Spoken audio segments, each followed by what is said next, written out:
Did you ever wake up as a concrete statue and wanted to commit some funny trollage?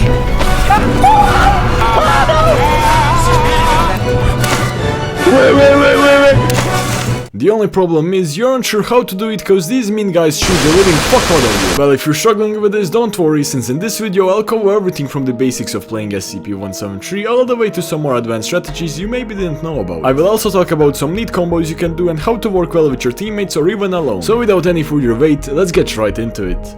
Let's start with some quick basics. You have 4000 HP and a starting human shield of 758 HP, which increases gradually as you lose HP. This big HP number makes you a good support / tank SCP in your team, as you can distract the MTF with your big size and HP whilst the weaker SCPs fight their way through. However, don't let your HP fool you, as it can drain really fast, especially when facing multiple experienced enemies. Your movement speed while unobserved is 7.3 meters per second, which makes you the fastest SCP and also decently faster than a sprinting human. However, when observed this changes, which brings us to your first and main ability called Blink. When you are observed by a human, even if it's just a tiny part of your body, you will freeze in your place and a timer of 3 seconds will start. When it reaches 0, you will be able to teleport a distance of 8 meters. If you teleport into one player, you will instantly kill them. This ability will help you take care of most unorganized and panicked civilians within a short succession. However, taking out more experienced or armed players will be harder, since a person looking at you while sprinting backwards will be able to quickly gain distance away from you and will also be able to just shoot you safely. In order to maximize the distance you gain, make sure to close any doors you can to cut off your victim's potential escape routes, and most importantly, when teleporting, try to get out of your victim's vision in order to gain extra distance. For example, in this corridor, instead of just awkwardly teleporting a meter by meter, you can teleport to the side to gain distance and also move an additional few meters whilst out of their vision. Also, a fun fact, upon teleporting, you will break any nearby glass, which means you can infiltrate the candy room if needed, or you can get rid of areas where enemies can potentially juke you. However, even with this, you'll still need to combine your other abilities alongside this one to efficiently kill, but we'll go over some neat ability combos later on. Your next and second most important ability is Breakneck Speed. This ability upon activation makes you move 1.7 times faster, which for reference is 4 meters per second faster than somebody on 4 colas. It also allows you to teleport 1.8 times further and twice as fast. However, the catch is you can't kill when using this ability and have to switch to the regular blink in order to kill. Besides that, this ability can be used for so many things. First of all, obviously, you can use it to much more quickly catch up to your prey. Make sure to abuse the supersonic speed of this ability and confuse your enemies by quickly teleporting all around them and closing the doors of any potential escape route. However, besides for offensives, this ability is the key of your survival. If you're ever caught off guard alone by a big enemy group and they start blasting the living fuck out of you, you can use the high speed and teleport distance to quickly lose them and regroup with your teammates. When you don't have an SCP-079 teammates to literally dox the location of every target in the facility, you will be the best next scout in your team with this ability, as you can check a whole containment zone for enemies within seconds. However, when you're observed by someone, your ability will end after 10 seconds and go on a 40-second cooldown, so make sure to use it wisely. And the last main ability is Tantrum. By pressing F, you passionately shit on the floor and deploy a pool of, well, shit, which will last for 3 minutes unless destroyed by a grenade. Anyone who enters this pool will suffer from the stay in status effect, which just slows them down. However, the thing is, if you kill somebody within the pool of shit, you'll instantly gain 400 human shield. That means if you play your cards right, you can regen a lot of shield for free, whilst under fire from people, which will allow you to put up a much bigger fight. You can also place these at crucial escape points like the checkpoints or gates to slow down any victims trying to escape, or just place it into an area where many people often pass by in order to make their day as miserable as possible. This ability is key to your survival when you're the only SCP left, as by turning a room into your shit nest, you'll be able to take on much more people, as you can regen HP midst a fight, and if stuff gets ugly, you can just teleport the hell out of there with breakneck speeds. You can have a maximum of 3 of these pools active at a time, and no, you can't place them at Tesla gates since they'll get destroyed. Now let's talk about some main combos which are the key to unlocking your slaughtering power when playing. The first and the most obvious combo is sticking close to SCP-096. I don't know which genius decided to put these two in the same facility, as one will kill you if you look at him and the other one will kill you if you don't look at him. This combo, if the SCPs don't play like retards, shit, hit it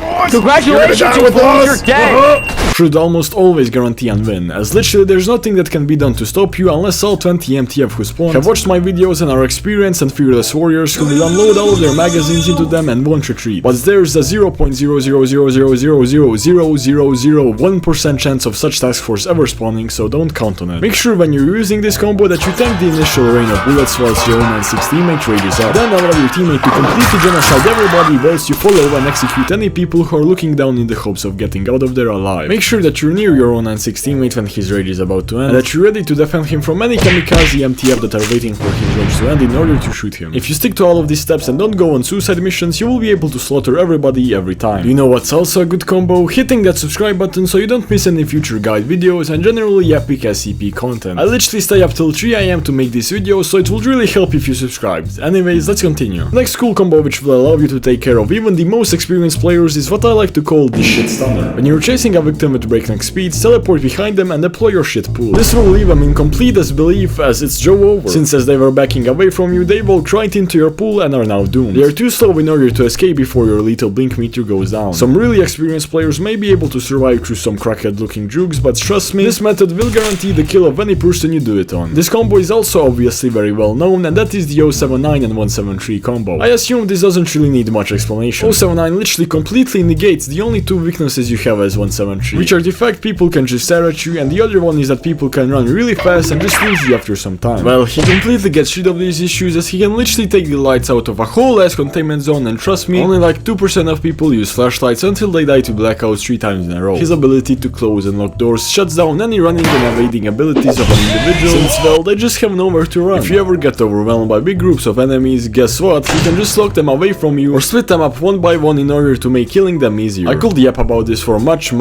longer, but this video isn't about how 079 is a tiny bit too strong, but rather about 173, so yeah. And the last very interesting combo you can do does not include any of your abilities nor an SCP teammate, but rather a loyal human. Let's say you don't have an 096 and an 079 to solve all of your problems and are rather alone. Well, if you somehow manage to explain to a Class D or a Chaos to pick up a ghost light and stay alongside you, you will profit quite a lot. You can just go around the facility, and if you encounter a group of enemies, he can just throw the ghost light, which will lock them in with you in complete darkness and allow you to consume them. If the friendly human in the question is smart enough, he can carry a night vision scope or a flashlight to help you mow down any amounts of enemies. Now this is quite a risky combo as the human is very vulnerable to getting shot in the head, and also because on a lot of servers you aren't allowed to team with the SCPs as a Chaos, but if you somehow manage to meet the requirements of a smart human that you won't get banned for teaming, trust me, you can slaughter many, but I mean many people with this. Anyways, now it's time for some bonus tips and some general rules you should follow as 173 in order to have the highest chances of killing and winning. The first and pretty obvious rule is that you should never run around at 300 km/h when there's high counts of enemies in the facility. I have probably already said this, but you will most certainly at one point just turn a corner and find yourself surrounded by 10 people with machine guns. Make sure to always rush light containment, preferably under the guidance of 079. The unarmed civilians will be no match for your combined strength, and this should help your 079 teammate get a high access tier early in the game, which will be really beneficial. Make sure to always look around you and searching for people, as somebody may purposely be looking into a wall so you pass by without realizing they are there. Your HP has a penetration protection value of 80%, meaning you'll take less damage from weapons with less penetration, such as guard guns, compared to high penetration weapons like the AK-47. You can trick suicide bomber nerds who sit in elevators into killing themselves by going into an elevator with breakneck speeds and leaving immediately, unless the bomber predicts your blink and calls it a bit earlier, but the average person isn't that smart, so I won't count on it. Anyways, that will be it for this video. If you learned anything new or at least enjoyed the video, please do consider hitting the subscribe button, as it will be life-changing, trust me. Also, in case you ever wanted to talk to Schizo members, browse hundreds of memes, see sneak peeks of future videos, and even participate in giveaways, make sure to join my Discord server, whose link is down below. Have a great day, and I'll see you next time.